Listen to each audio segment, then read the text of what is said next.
I have to confess something to you right now, and I feel like this is a safe space, but it's still embarrassing. I treat my washing machine like a magical garbage disposal. A magical garbage disposal. That Yeah. is a vivid image. You know what I mean, right? I just Uh-huh. throw the clothes in, I pour the blue goo into the cup, usually until it spills over a little bit because, hey, extra clean, right? Then I hit the button, and Yeah. I just walk away. I assume whatever happens inside that metal box is just magic. That is exactly how most people operate. It's that set it and forget it mentality.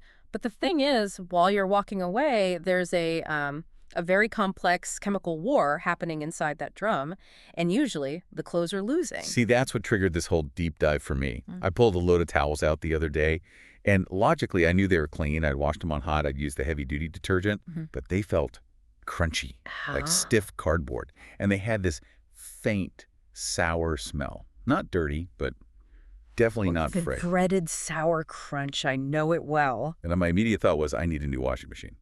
I need stronger soap, Exactly. I need stronger soap. which is the exact opposite of the truth. That crunchiness, that smell, that is the sound of your laundry suffocating. You are literally coating your fabrics in chemical sludge because you're trying too hard to clean them. That is a terrifying thought. Suffocating in sludge. So today, we're fixing this. We're doing a massive deep dive into Detergent 101. Mm. We've pulled a really comprehensive guide from the Soapbox Laundry Room, plus some supporting data on water chemistry to figure out why we are all so bad at laundry. And the goal here isn't just to save you money on soap, though it definitely will. It's to stop you from ruining your expensive appliances and, destroying your favorite clothes with your good intentions. Exactly. We're going to debunk the more is better myth. We're going to pick a fight with the fabric softener industry, and we're going to figure out what is actually happening chemically when we press start. Let's unpack this. Let's get into it. First things first, the weapon of choice.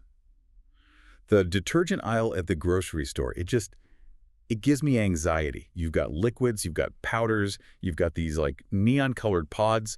I usually just buy whatever is on sale or what smells like a tropical island.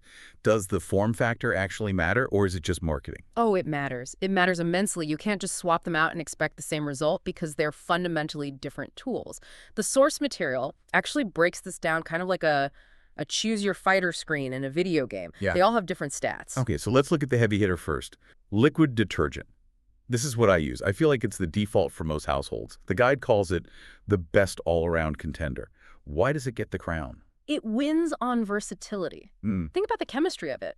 Liquid detergent is already dissolved. That sounds incredibly obvious, but it has huge implications. It means the second it hits the water, it is active. It doesn't matter if you're washing in freezing cold water or boiling hot water. The chemistry is ready to go immediately. But there's no lag time. Exactly. And because it's a liquid, it's the king of pre-treating. Yeah. If you're eating a salad and you drop a glob of vinaigrette on your shirt, oil and vinegar, you can take liquid detergent, rub it directly into the stain, and let it sit. It breaks down the grease before the wash even starts. You simply cannot do that with a powder or a pod. But, and there was a massive but here, liquid is the reason my laundry shelf looks like a crime scene. This sticky blue ring. It gets everywhere. Yeah. The caps are messy, the bottle drips. But beyond the mess, the guide points out something much more insidious about liquid detergent. It calls it a trap. It's the overdose trap.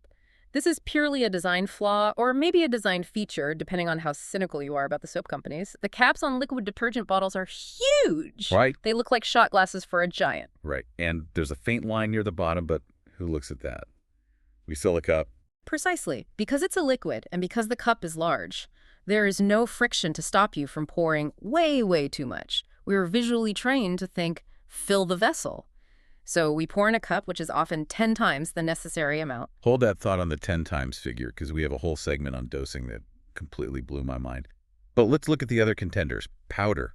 To me, powder feels very, 1980s. Does anyone still use powder? Absolutely. In fact, for certain lifestyles, powder is superior. The source refers to powder as the outdoor specialist. Outdoor. Why outdoor? It comes down to the surfactant chemistry. Powder detergents are generally formulated with a higher pH and different cleaning agents that are just specifically excellent at lifting mud, clay, and ground-in grass stains. So if I'm a construction worker, Or my kid plays baseball. You want powder. Plus, there's a physical component. Before the powder fully dissolves, those little granules act as a mild abrasive. They literally scrub the fabric surface for the first few minutes of the wash. It's like using a scrub brush on a microscopic level. That sounds great for mud, but terrible for, say, my yoga pants. And that is the trade-off. Powder can be harsh, and it has a major weakness, temperature. The clump fear is real. I have lived the clump fear. I once pulled a pair of black jeans out of the wash, and they had these white, crusty streaks all over them. It looked like I'd rolled around in chalk. That is undissolved powder. Powder requires thermal energy to break down effectively. If you are washing in cold water, which really we should be doing for most things to save energy and preserve color, powder often fails to dissolve completely. It leaves that residue. And if you have hard water, forget about it. It can turn into little rocks. Okay, so liquid is the versatile but messy one. Powder is the heavy-duty mud fighter that hates the cold. That brings us to the modern darling, the pods, or packs. The convenience trap, as I like to call them. I love that name, because they were convenient. You just toss one in, no measuring, no sticky caps. It feels foolproof. And that is the biggest pro. It puts a hard ceiling on your bad habits. You physically cannot accidentally pour 3 cups of soap in.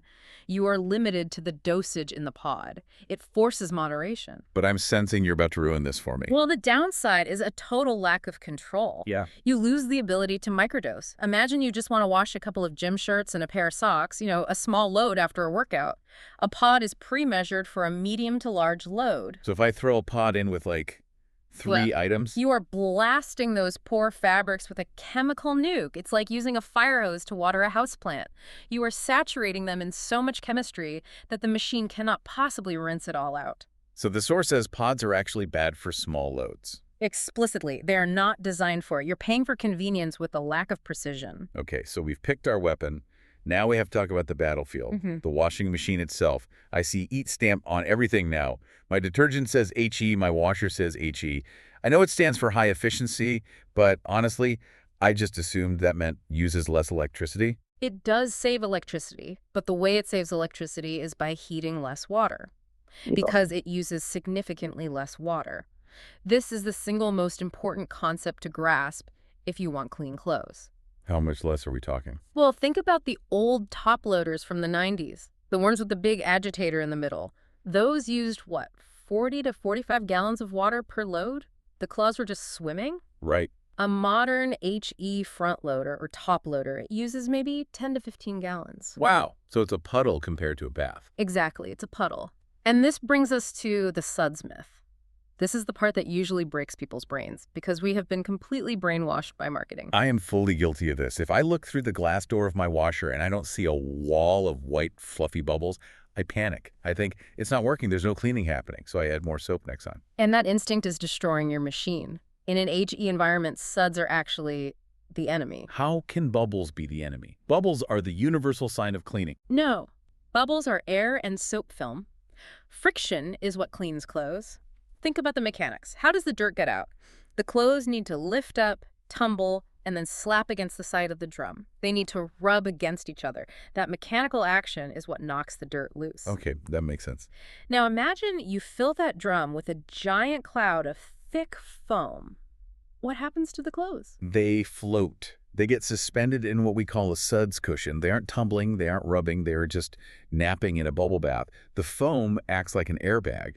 So the dirt stays in the fibers because there is no mechanical impact to knock it out. That is wild. So I'm looking at the bubbles thinking it's working, but actually the machine is failing because I over-soaped it. Precisely. And it gets worse because the machine uses so little water, remember, 10 gallons instead of 40. It relies on high-speed spinning to rinse the clothes. It spins the water out. If there are too many suds, the machine's sensor panics. It detects the foam. What does it do? It goes into damage control. It adds more water. It pauses the cycle to let the bubbles pop. It runs the pump extra hard. So I'm wasting water, wasting time, and burning out the motor. And crucially, you end up with the moldy washer smell. That smell is just old soap and dirt that got trapped in the nooks and crannies of the machine because the water couldn't flush out the heavy foam. I feel attacked. This explains why my front loader smells like a swamp sometimes. It's not the machine's fault. It's the suds cushion.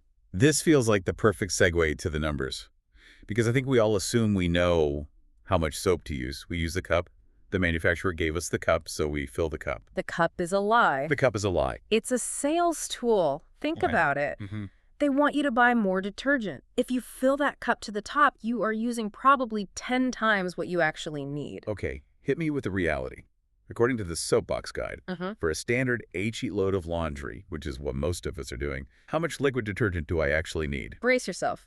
1 to 2 tablespoons. Wait, 2? Like kitchen tablespoons? 1 to 2. That's it.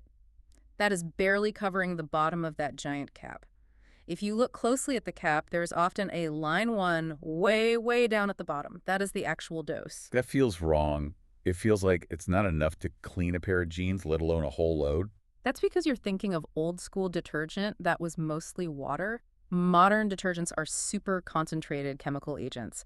You aren't washing with water anymore. You're washing with chemistry. If you use more than 2 tablespoons, the machine literally cannot rinse it out. It doesn't have enough water to dilute it. And for a standard non-HG machine, the old school ones, 2 to 3 tablespoons. that's it. I've been using like half a cup. Most people do. And with pods. Never more than 1 for a normal load.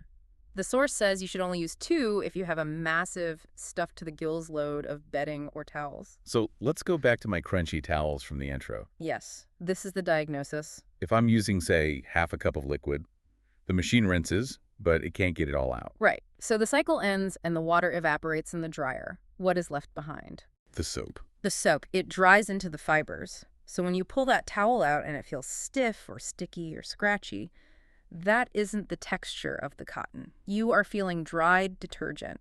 You are essentially drying your body with a layer of soap. Crunchy is not clean. Crunchy is residue, and Right. residue traps bacteria. So if your towels smell musty the second they get wet, you know that wet dog smell that happens instantly? Yes. I thought that meant they were just old towels. No, that is the smell of bacteria that was trapped under the soap scum layer coming back to life. You created a bacterial condominium in your towel because you used too much soap. That is disgusting. I'm never overdosing again. But there is a variable here that complicates things. The source mentions hard water. I know listeners in places like Southern California, Riverside, Corona, Paris deal with this constantly. Oh, hard water is the final boss of laundry. It's a huge issue. Hard water is water that is high in dissolved minerals, specifically calcium and magnesium. And these minerals fight the soap. It's a chemical cage match. The minerals attach themselves to the detergent molecules. So instead, the detergent grabbing dirt, it grabs the calcium. It neutralizes the soap. So if I live in a hard water zone, do I need to go back to filling the cup? No, definitely not. You need slightly more, maybe an extra half tablespoon. But more importantly, the source says you need to change your form factor. If you have hard water, do not use powder. Because of the rocks. Because of the rocks. The calcium in the water reacts with the carbonate in the powder to form precipitates. Basically, soap scum stones. It's like creating limestone on your clothes. Liquid or high-quality pods are much better at handling hard water because they don't rely on the water chemistry to dissolve. Got it. Okay, let's talk about the final step, the finish. Fabric softener. I grew up on this. I love the smell. I love the idea of softening. But the expert in this source seems to think softener is basically the villain of the laundry room. Villain is fair. It is a very misunderstood product. We think it conditions the fabric like you condition your hair, but it's actually more like waxing a car. Waxing a car. Commercially produced liquid fabric softener is essentially a fatty, waxy coating.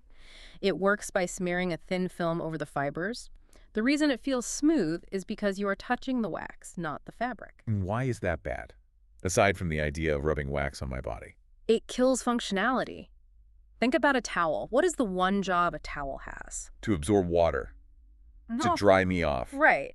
If you coat a towel in wax, it becomes hydrophobic. It repels water. So that's why some towels just sort of push the water around your body instead of soaking it up. Exactly. That is softener buildup. You've waterproofed your towel. And for athletic wear, it's even worse.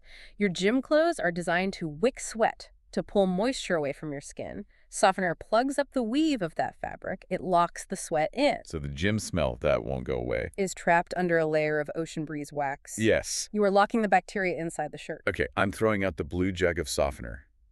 But I don't want cardboard clothes. If I stop using it, won't my stuff be scratchy? Not if you stop overdosing detergent. Remember, the scratchiness is mostly leftover soap. But if you want a natural softener, the source suggests the kitchen cabinet solution. White vinegar. I knew you were going to say vinegar. I have a mental block about this. I do not want to go to work smelling like a salad. You won't, I promise. You add it to the rinse cycle, where the softener usually goes. The machine rinses it out completely. But while it's in there, the acidity of the vinegar cuts through the detergent residue and the hard water minerals. It strips the junk off the fibers. So the clothes feel soft because they are actually clean. Exactly. They are soft because they are naked fibers, not coated fibers. And for the dryer, get some wool dryer balls. They beat the clothes gently to fluff them up mechanically. No chemicals needed. I like that, mechanical fluffing. Okay, let's hit the last section quickly. Boosters. Sometimes soap isn't enough. We've got stains, we've got smells. The source talks about enzymes versus sensitive formulas. This is about choosing the right tool for the job.